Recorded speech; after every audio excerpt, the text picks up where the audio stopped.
Carmine John Persico Jr. Italian.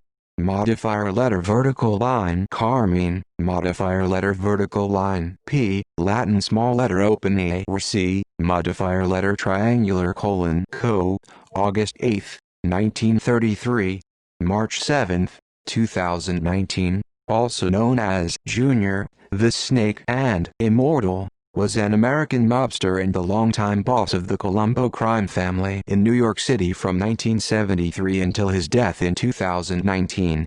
He was serving a total of 139 years in federal prison from 1987 until his death on March 7, 2019. Youth and crimes. Background: Carmine Persico was born in Brooklyn, New York, to Carmine John Persico Sr. and Assunta Susan Plantamura. His father was a legal stenographer for several law firms in Manhattan.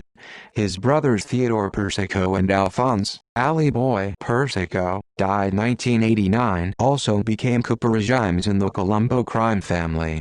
His son, named Alphonse after the boy's uncle and commonly known as Little Alley Boy, eventually became a capo as well. He was the uncle of Theodore Persico Jr. The family lived in the Carroll Gardens and Red Hook sections of Brooklyn. Persico dropped out of high school aged 16. By then he was a leader of the Garfield Boys, a Brooklyn street gang. However, one contemporary source says that in 1950 he had actually belonged to the South Brooklyn Boys, a successor gang to the Garfield Boys. In March 1951, 17-year-old Persico was arrested on charges of fatally beating another youth in Brooklyn's Prospect Park. However, all charges were eventually dropped. In the early 1950s, Persico was recruited into the Profaci crime family, the forerunner of the Colombo family, by longtime capo Franco Battimarco. At first Persico did bookmaking and loan sharking, then moved into burglaries and hijackings. During this decade he was arrested over 12 times but spent only a few days in jail. He also started working with Joe Gallo and his brothers, Albert and Lawrence. Anastasia murder. In 1957, Persico allegedly participated in the murder of Albert Anastasia, the former leader of Murder, Incorporated and the boss of what was then the Anastasia family. Anastasia's underboss Carlo Gambino wanted control of the family and conspired with his allies, Genovese family boss Vito Genovese and Profaci boss Joe Profaci, to kill Anastasia. Profaci allegedly gave the job to Persico and the Gallo brothers. On October 25, 1957, Anastasia entered the barber shop of the Park Sheraton Hotel in Midtown Manhattan. As he relaxed in the barber chair, two men, with scarves covering their faces, rushed in, shoved the barber out of the way and fired at Anastasia. After the first volley of bullets, Anastasia allegedly lunged at his killers. However, the stunned Anastasia had actually attacked the gunman's reflections in the wall mirror of the barber shop. The gunman continued firing, finally killing Anastasia. No one was ever charged in the Anastasia killing, and there is an alternative theory that gunmen from the patriarchal crime family of New England performed the hit. Profaci and Magliocco regimes.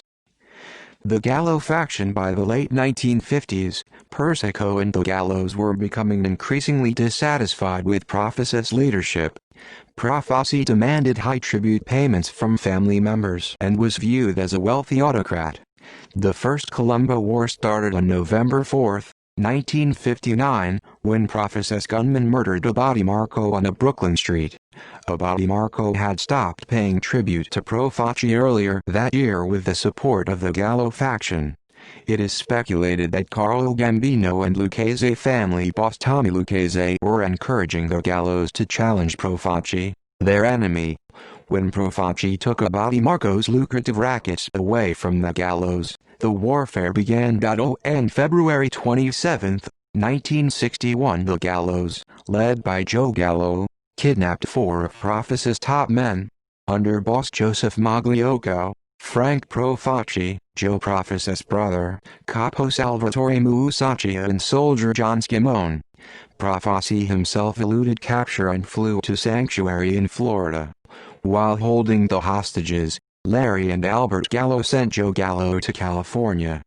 Professor Consigliere Charles Visage Lo Cicero negotiated with the Gallos and all the hostages were released peacefully.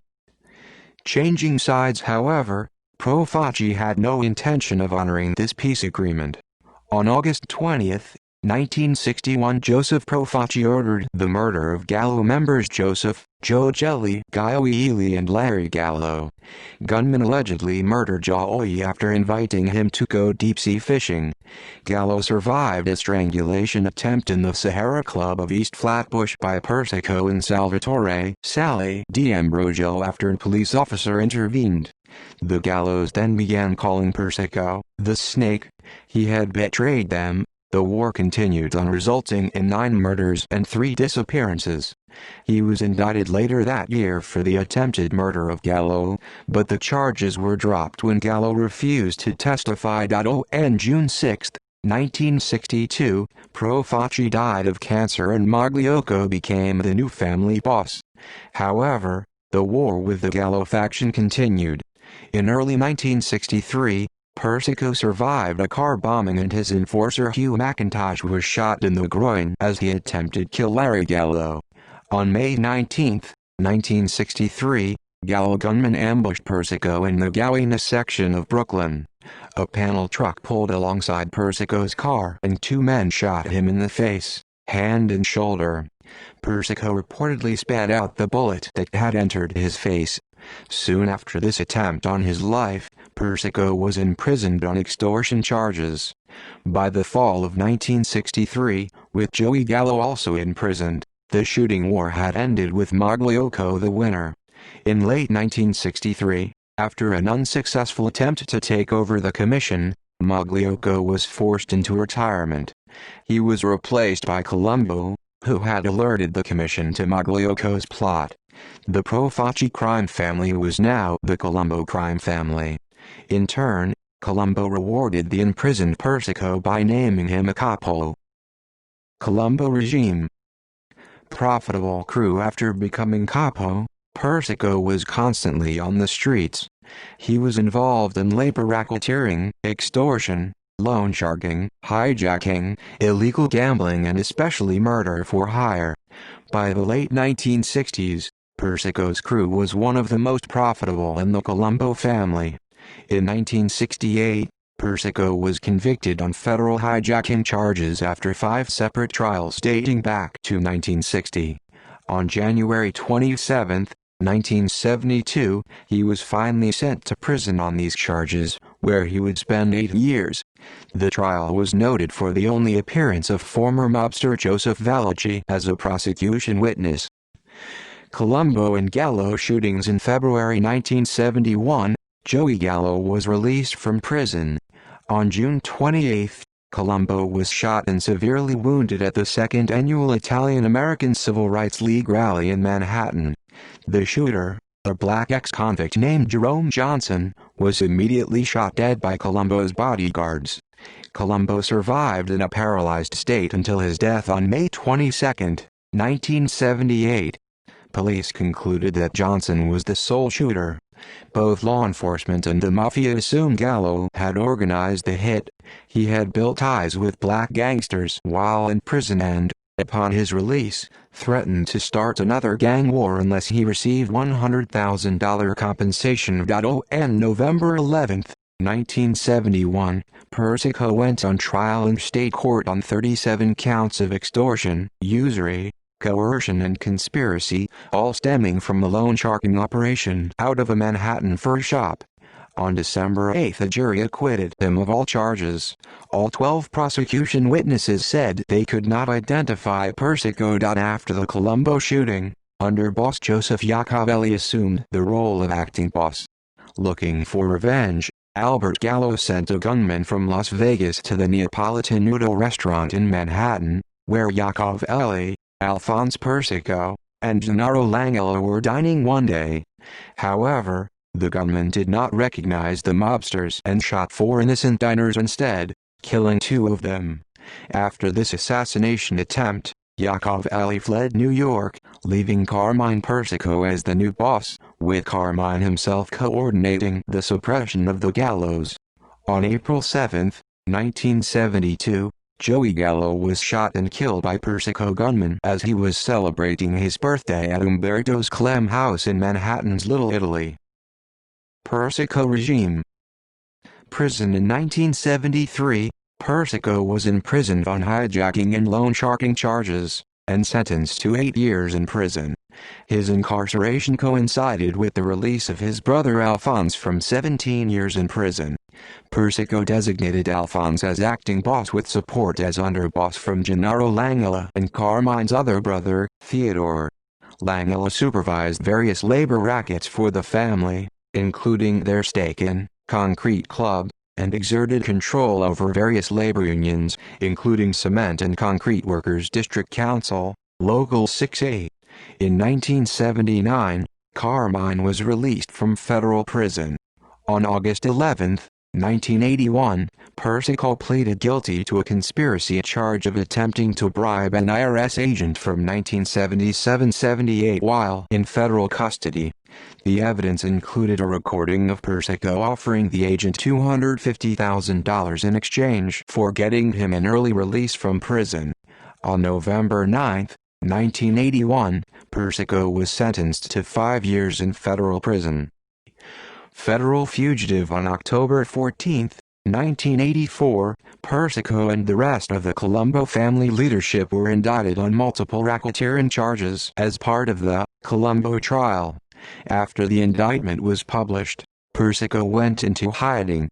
On October 26, the FBI began a national manhunt for Persico, and soon named him as the 390th fugitive to be added to their 10 most wanted list. Persico hid in the home of his cousin, mob associate Fred DeChristopher, in Hampstead, New York. Unbeknownst to Persico, DeChristopher had been relaying information to the FBI for the previous 2 years after being caught up in a sting operation, and had already told the Bureau of Persico's whereabouts.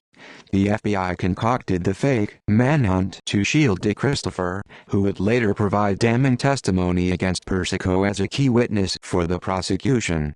Persico was arrested on February 15, 1985.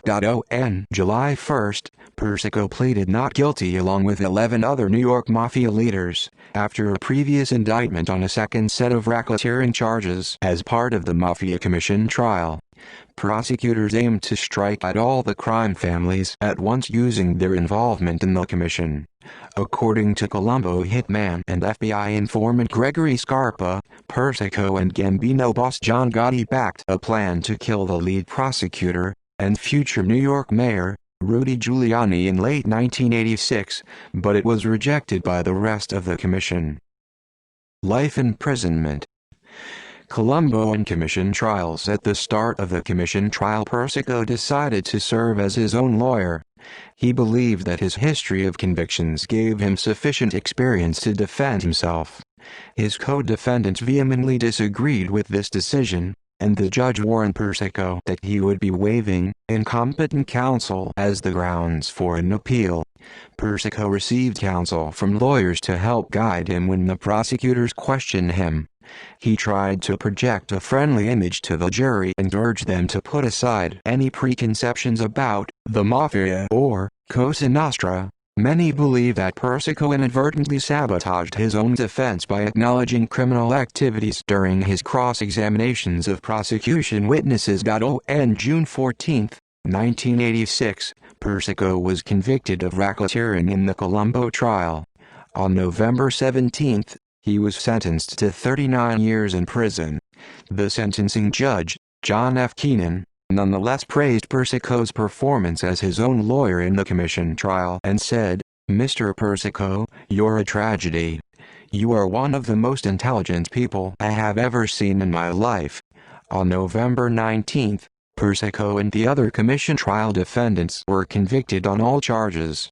On January 13, 1987, Keenan sentenced Persico to 100 years in prison, to run consecutively with his 39-year sentence in the Colombo trial, fined $240,000, and given no option for parole. New York Times organized crime writer Selwyn Robb thought the Colombos were the most damaged by the trial, even though most of the top leaders of New York's Mafia families were sent to prison, with the Lucchese's losing their entire hierarchy. In his book Five Families, Robb noted that Persico was only 53 years old at the time of the commission trial, making him by far the youngest boss in New York. However, Robb noted, Persico had already led the family for 14 years and was at the peak of his abilities. He believed Persico would have potentially had a long reign ahead of him had he not been taken off the streets.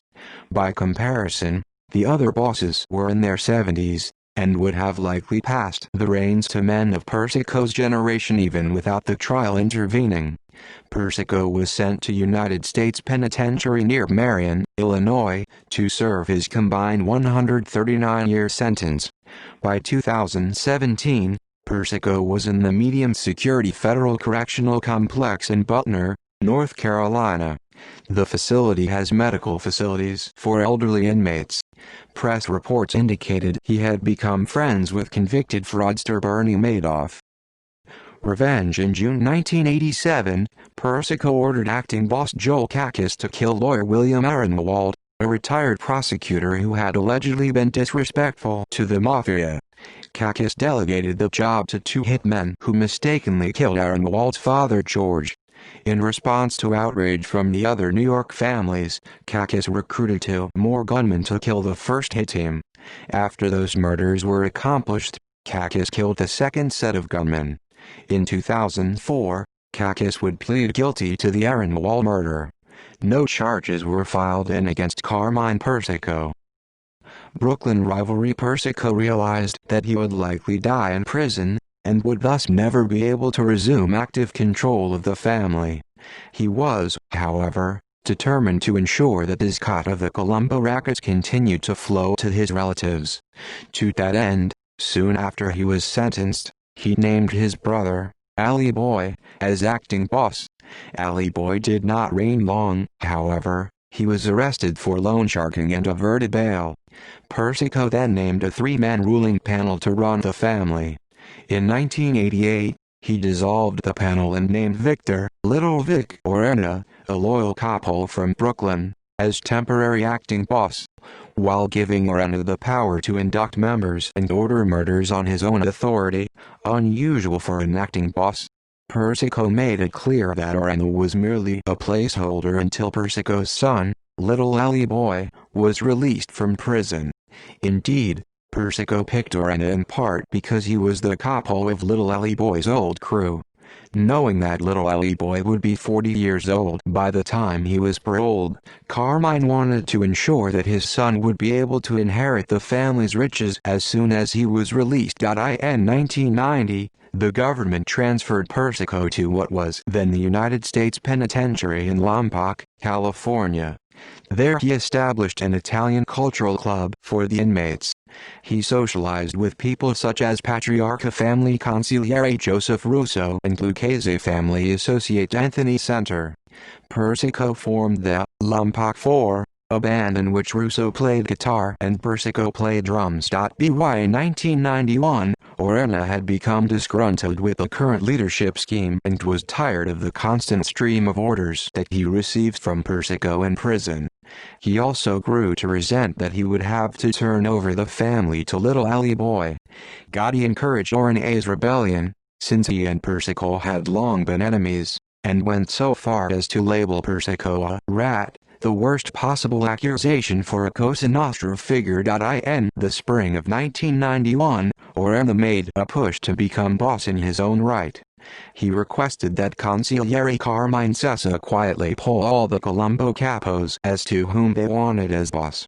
Orena believed that if he had enough support from the capos, it would strengthen his argument that the commission should recognize Orena, not Persico, as the rightful leader of the family. However, Sessa instead told Persico about Orena's plot. Persico then allegedly ordered Sessa to lead a team to kill Orena. On June 20, Sessa took a 5-man hit team and parked on the street close to Orena's residence on Long Island, waiting for his return home. As Orena drove down the street, he recognized the men in the car and quickly sped away. For the next several months, the Persico and Orena factions engaged in peace negotiations brokered by the Commission. Despite Persico's claim as the legitimate boss, the Commission refused to take sides in the Colombo conflict. Third Colombo War. On November 18, 1991, the Third Colombo War started when Orena Lieutenant William Cutolo sent a hit team to try to kill Scarpa, a Persico loyalist, on a Brooklyn street. By the end of 1991, the two Colombo factions had traded several successful murder attempts. Responding to public outrage over the carnage, law enforcement threw resources into prosecuting the Colombo mobsters, resulting in 68 indictments, 58 convictions and 10 mobsters turning state's evidence. In December 1992, Orena was convicted of racketeering and murder and was sentenced to life in prison, dissolving his belligerent faction and leaving the Persicos in control again. Changing family structure. With the end of the war with Orena, Persico had to set up another ruling structure for the family. Since little Ali Boy was facing prosecution on new charges, Persico installed a ruling committee comprising his brother, Theodore, mobster Joseph Baudenza and Joseph Tomasello. In 1994, when Andrew Russo was released from prison, Persico disbanded the committee and designated Russo as acting boss. In 1996, Russo went to prison and Persico replaced him with his son, Little Ali Boy, who by now had been released from prison. In early 1999, with Alphonse in legal trouble, Persico made Kakis the acting boss. However, later in 1999, either Carmine or Alphonse Persico ordered Cutolo's murder. The recently released Alphonse was facing new federal charges that threatened to send him back to prison, and the Persicos were worried about Cutolo seizing control of the family. On May 26, 1999, Alphonse ordered Cutolo to meet him at a Brooklyn park. Cutolo was then taken to a mob associate's apartment and murdered, and his body was buried in Long Island. Police would not recover the remains until November 2008. Life sentence for Alphonse Persico. On December 20, 2001, Alphonse Persico pleaded guilty to the loan sharking charges, accepted a 13-year prison sentence and agreed to forfeit $1 million. On October 14, 2004, he was indicted on federal racketeering charges, including conspiring to murder Cutolo and Joe Campanella. No charges were filed against Carmine Persico. However, the Cutolo murder trial ended in a mistrial due to juror deadlock. In 2004, with the conversion of Lompoc into a different correctional facility, the government transferred Carmine Persico to the Federal Correctional Complex, Butner, a medium-security correctional facility in North Carolina. On December 28, 2007, in his second trial, Alphonse Persico and Taras were convicted of Cutolo's murder. Like his father, Alphonse Persico was sentenced to life in prison. Later leadership. In 2011, Carmine Persico was still the official boss of the Colombo crime family. His street boss at the time was Andrew Russo, his official underboss, John Franzese, the acting underboss Benjamin Castellasso, and the consigliere Richard Fusco. In March 2010, the Reuters news agency reported that Carmine Persico had been socializing in prison with convicted swindler Bernard Madoff. The New York Post further reported that Persico loves to play pinochle and bocce with other mobsters and regale them with stories from his past. Persico's projected release date was March 20, 2050, when he would have been 117 years old. Rob wrote in 5 Families that Persico's attempts to protect his own position and ensure that his son succeeded him nearly destroyed the Colombo family. By Rob's estimate, Persico's deceitful schemes led directly to 70 of his wise guys and associates being sent to prison, as well as 12 deaths. Death. On March 7, 2019, Persico died at Duke University Medical Center in Durham, North Carolina. See also list of fugitives from justice who are no longer sought. References. External links: United States of America v. Carmine Persico, aka Jr., United States of America v. Carmine Persico, aka The Snake, aka Jr., AmericanMafia.com. Mob hits 1991. Carmine Persico at Find a Grave.